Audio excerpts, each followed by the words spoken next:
Hi guys, it's me, Lisa, with our journey. Um, I was trying to think of what I could tell you today or share with you, making the daily videos and whatnot. But something happened last night, so I didn't really have to think too hard. These things happen uh, often, or more often than they used to, since I've got really involved in my journey and gotten serious about working working the steps, working to, I guess, become one with my Christ self and all that. Like I said, the first 50 years was to this place, and the next 50 is for God. So, I didn't mean it to be that way, but once I realized what I'd done, it was like total devotion on that point, and held my breath and stepped forward. So since I've done that, it's like I used to, well, I'm a little psychic anyway, but it really, really amped up the abilities, and there's different things that happen every day, that didn't happen the day before, and lights and beings, and like sitting out here at night watching this pond. Seeing little things skipping across the top of the water. It kind of reminds me of, like, what is it, Fantasia, where the little fairies are skimming across the top of the water or something. But it's just little orbs skipping across the top. And that's pretty cool. But since I've been here on this property, it was a big change, for one, where I had moved from Kentucky to here. A lot of culture shock, but there was such a heaviness to this property. And that's my brother's property, but it seems like the land itself has something. And I wasn't sure what it was. And my cousin has a property just within walking distance. And it was the same there, just this heavy something. The way I described it to Mom was, it was like somebody was stepping on my head and shoving my face into the sand. Just that kind of heavy, trying to get it off me, kind of whatever, just a weird thing. And it seems like the couples and the relationships that are here, they're having some challenges, and at first I didn't think nothing of it, and then I got to seeing the similarities, and I felt like somehow all that was attached to this property, the arguments or whatever. And so I was talking to Mom about it last night, and it dawned on me. It's like, well, you Google it, see, because I was like, well, maybe there's battles or something here, because in Kentucky there's, little scrimmages, and, it was like you'd walk across the battlefield and not realize it until it's like, wow, what was that, and then it's like, oh, wait a minute, okay. And that's what happened here. was I was just kind of looking for anything on the internet, and I realized that in this area there were, the Indian Wars, the Seminole, the Creeks, and those battles, and there were 3 Indian Wars in this area. And when I say this area, I mean, between, that tree and this tree, and just, between rivers, and, there's a swamp like right over here. And I was like, wow. And the thing was, it was just, the people fighting amongst, each other over who owned the land and who deserved to be there. And, well, I don't need to that's the way it, I don't need to tell you all that because that seems to be the nature of man. It's like, hey, your property's better than mine. I'm going to club you in the head and I'm going to take it from you. And, well, the Indians, didn't want to be clubbed in the head and so on and so forth. And so, there was that kind of fighting here, with the Indians. And, it's like, oh, well, they have territory. They picked 800, I think they said. 800 Creek Indians to put on a reservation. What about the other ones? Where'd they go? They got deported to the West, and it didn't say it per se, but I think it had to do with the Trail of Tears and all that. I had to do a research paper on the Trail of Tears, and it's funny in not a ha-ha way, but just interesting because my roots were kind of attached to the Trail of Tears through my great-grandfather on my grandmother's side. And, his kinfolk and stuff lived in Georgia, but they were out of Louisiana. And when, the Indians were sent out of the Louisiana territory into Georgia, there was, what was it, Cherokee Fort, I think it was, and Fort Cherokee, I think it was. But somewhere along those lines is when my ancestors ditched the trail and dove into the woods and hid out until they ended up leaving after the Trail of Tears ended up going toward Oklahoma and stuff. My ancestors came out of the woods and they lived there around Cherokee Fort or something, and then my grandfather, he was half Indian, and he would go, my grandmother said she used to go also to the reservation and see, some aunts and that still lived there way back then.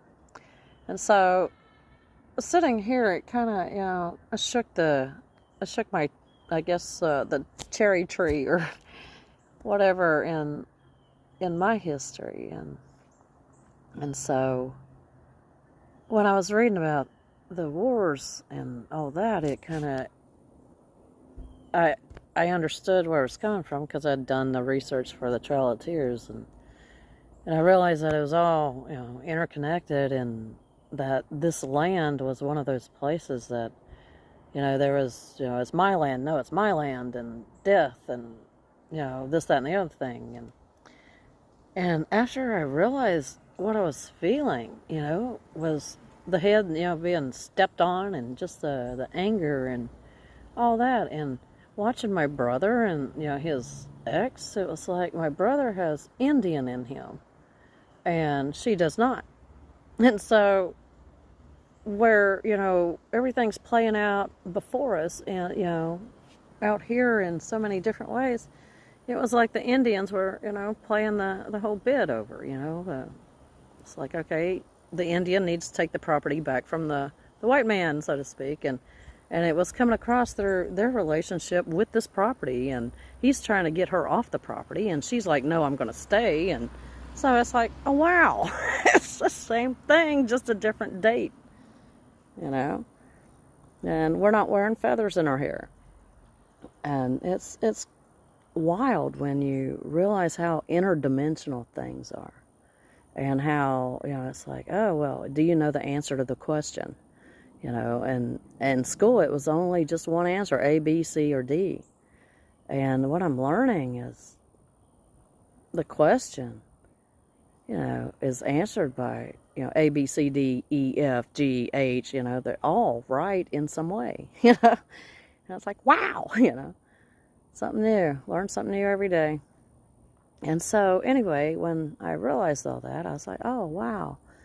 And it was like, all of a sudden, I just felt a lot of, like, Indian energy, and they're pioneer kind of, not Indian, others, and I just kind of felt like they were kind of crowding around me as it was dawning on me, this energy and, what's going on with it. And in that moment of recognition or remembrance or knowing or acknowledging, it opened a door. You know, it was like, okay, well, thanks, you know, you somehow that was a key. And just acknowledging it set it free, you know, set that energy free to to be free and to balance and, you know, find peace. And it was like, I was like, wow. All of a sudden, I didn't feel the heavy no more. I didn't feel like, you know, somebody was standing on my head and shoving my face in the sand. I felt lighter than I did before. And I felt more peaceful. I was like, wow. And then it was like I didn't feel anything. You know, I didn't feel the Indian presence. How would you say that? But it was like almost like a spiritual high five, and then it was gone. You know, it's like, wow. And I looked over at Mom. I said, Mom, I said, I don't feel it no more. And once again, like yesterday, it was peace. You know, just all of a sudden, just an indescribable feeling of peace just bathed me. You know, when you say bathing, it's like, you know, you're in the water. You know, the water's around you. But in this meaning, bathe is inside and out. You know, you're totally submerged. Every part of you is being bathed in the light of God, and it's beautiful. And so, after, you know, a while, I was like, all, you know, people would say all up in your head. You know, I was all up in my head, but I don't see it that way. I was in high counsel with God, or, you know, some people call it praying, but just being present with God. It's like, hey, God, you know, here I am. You know, come here. You know, be with me inside and out. And, you know, funny thing is we have to ask Him on a daily basis to do that for us, instead of, oh well, you know. No, we got to say it. And so I was just enjoying the peace that was, I guess, gifted to me for seeing that. Or I don't know, did I set anybody free? I don't know. It seemed that way. But, you know, nobody came and gave me a letter and said, okay, well, we depart. So I don't know. But at the end of the night, it was about 3 o'clock in the morning or something. Me and Mom tend to stay up late. And, well, I'm always a night owl anyway, so.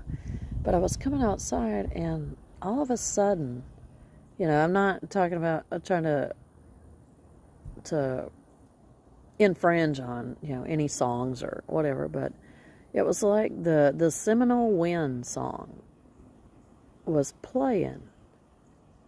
When I walked out, it was like it was down, like, back here, and there's a swamp back there. You know, there's a road, and then the road ends, and then it gets swampy, and eventually they're going to make a dock or something back there. This place is in a, you know, people are moving in, and just a lot of construction, you know. It's like a lot of houses going up everywhere, so I guess the rest of the United States is moving to Florida, I don't know. But anyway, so I started hearing that Seminole Wind song, but it wasn't the song, but it was a cadence of the song, and it brought to mind the Seminole winds, and I was like, because it was, you know, all this was the Seminole Indians, the Creek Indians, and some other ones, and and so Seminole Wind song was playing, but it wasn't the words. It was just if you could hum the song, that's kind of what I was hearing. But in the distance, overlaying, I guess, the music was like Indian chanting. It was like the Seminole Wind song kind of opened something up, almost like a window to, you know, the past or something. It was like I heard like happy tribal gathering kind of, I don't know, happy bonfire music or something, and just almost like there was an Indian place over there, an Indian, I was going to say reservation, but that's not a natural thing, Indian settlement or whatever. I could hear them. And then I was thinking, well, maybe it's the neighbors, because there's a few neighbors around, and I was thinking, well, maybe, it's somebody's radio or their car or something. But right down this way, the road dead ends, and then it's swamp and, the bay and all that. I was thinking, well, maybe, somebody's way out there in the water and, the music's carrying or something. And I got to listen, and it was more of the tribal Indian that kind of, like, got louder and drowned out the Seminole Wind song. It was almost like my hearing heard the song, and in the process of hearing the song, I was able to hear higher things or something. But I was like, oh, wow. And so I was like trying not to debunk, but it's a natural thing. I was just like, well, people's cars, something, this, that, and the other. But there wasn't nothing. And it was 3 o'clock in the morning, and nobody was awake. And so I was holding my breath, and I was listening and listening. And then it just seemed like it faded away. The sound faded away. And then all of a sudden it was just, I could hear, the highway noise, off in the distance and whatever. And I was like, wow. And I was getting ready to get in my car, and the moon was real bright, and I stepped forward of my car, and in the chair I'm sitting in now, there was a container that was sitting in it, had been sitting in it for a while. And at first glance, it was like there was a gnome sitting in my chair. And I was like, wow, neat. But as I, glanced at it and I looked and I studied it, I noticed that it was, whatever was sitting in that chair was that garbage. And, it was like, it was superimposed and I was like, well, it was just that. And then I walked past again and I saw the gnome again, out of the peripheral. And I looked over and it's, the garbage and, well, it wasn't a garbage. It was a can with something in it. And then, but the red hat wasn't there, it was just something out of the peripheral. But the way they hide, elementals and whatnot, they hide in plain sight. Like I was telling Mom, it's like they layer themselves. It's like you can look across the yard, like for instance, this bush. This bush right here, well, it could be all this stuff right here, it's like, oh wow, look at the face, or, whatever, And then when you get up on it, it's like, you get closer, and it's like, well, how's it a face? Because, it's branches and branches and branches. But when it's layered, it's like, wow, it's a face. But that's the way they do it, is that it's an interdimensional thing, and the way it's shown to me is kind of like if you were to, make a paper fan, fold one, over and over and over, flip, flip, flip. And if you were to, like, how you can press that little fan together and draw a heart, on the pinched fan. And then when you spread the fan out, you don't see the heart no more, on the backside. And that's the way it is. But when you're pinched, you can see the little heart and, I love yous or whatever. But when the fan is stretched out, all you see is like a slight little dash, And that's the way that the gnome was.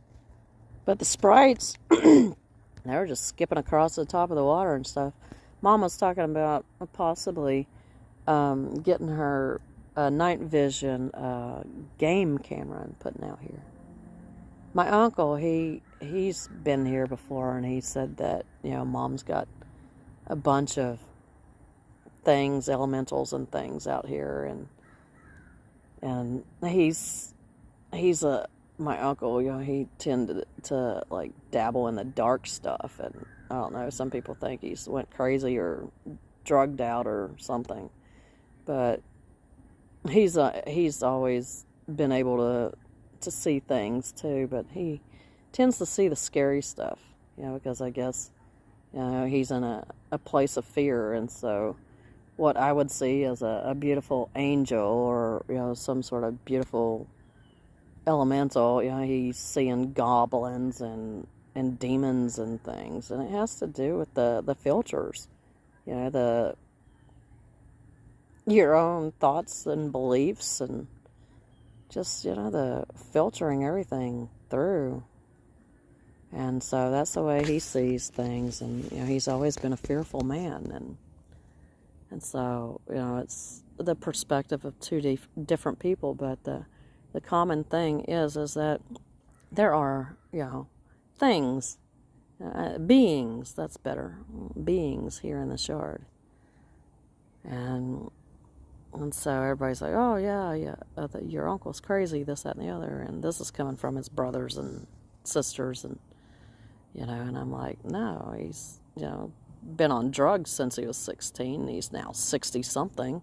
There's a little, probably, brain damage, but he's had a near-death experience. I think he died twice. He was in a real bad car wreck, and he died on the table twice, and so he sees, dead people, and, driving down the highway, and he'll, drive, and he'll just switch lanes, and, switch back, and it's like, what was that? Somebody standing there in the road, and it's like, this is a normal thing for him, This, his passengers are probably thinking, well, you can let me out right about right here. Yeah, that's all right. I'll walk 45 miles.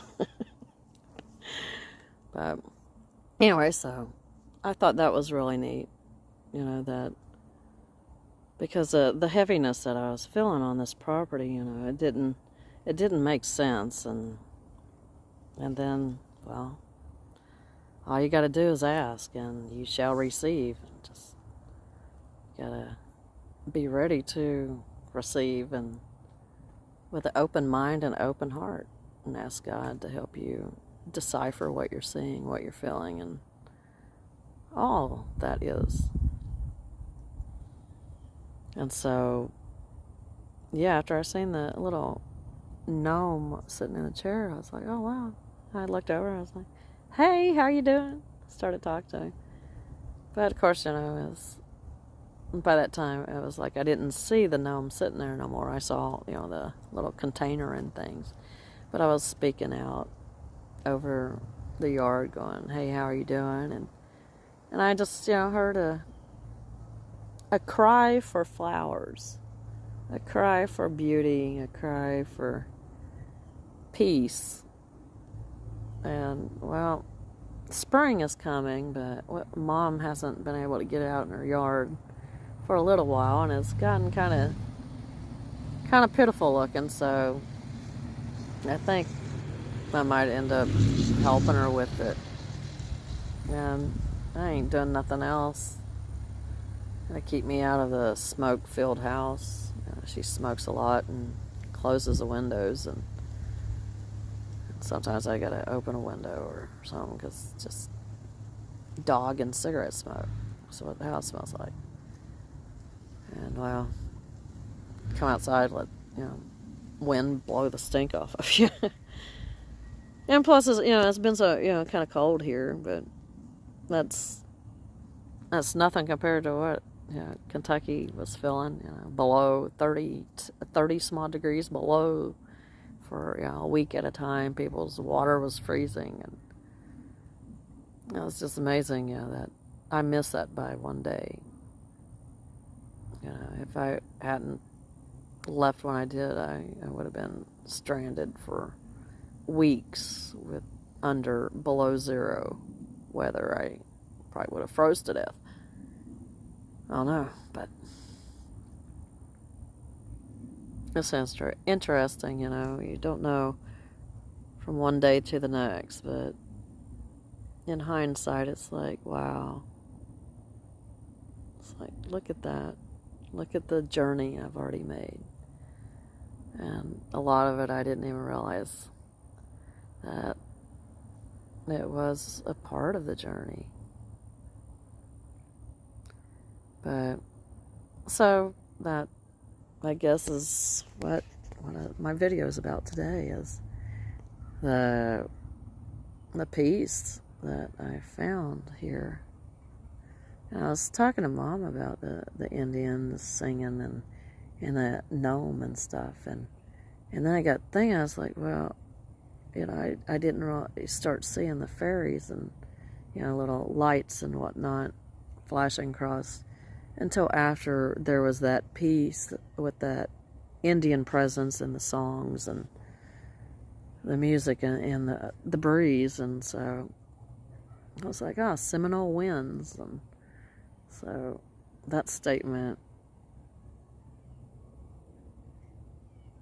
is a new for me, because now when I hear somebody say Seminole winds, I'm going to think of the Indian songs on the wind, you know. And behold, I make all things new. I have come, I have come, I have come. And so it shall be. God is, God is, God is.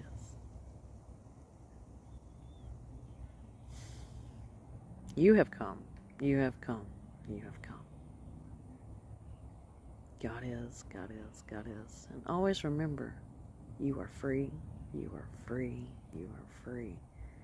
And by knowing that you're free, you can, it's almost like you're cutting the threads to, you know, to the common agreed upon whatever funk.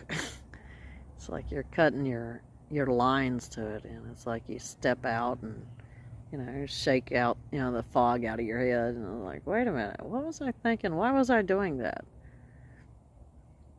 And it happens like that with everything. It's like, well, it don't even make any sense anymore. You know, and that's how we find freedom, is just realizing we don't need all that stuff. We don't need to buy stuff. We don't need to be medicated all the time. And, you know, our state of our depression, you know, it's, we're looking for God. When you find God, there's no depression. When God steps in, you know, and bathes you in his, her presence, there's no depression. There's only love and peace. And that's what we gotta remember each day. We gotta remember to ask God to be in the now moment within us and outside of us, and help us to interpret our lives and our surroundings and our doings and sayings and thoughts. You know, thoughts, words, and deeds. So thank you so much for listening, and I hope that this has helped or entertained, you know, somebody. But these little things kind of, you know, happen to me a lot, and so through making video each day for, well, however long this takes or whatever, you know, I got a few stories that I can tell that I've been trying to hold on to, where I don't forget them, to where I can document them on here. And so, yeah, there's definitely more to come. So thank you for being patient, and, you know, all that time that I wasn't doing this, and, you know, and doing my own thing. But so thank you for tuning in, and please like and subscribe. I keep forgetting to say that, yeah, self-promotion or whatever. But thank you so much, and you guys have a blessed day.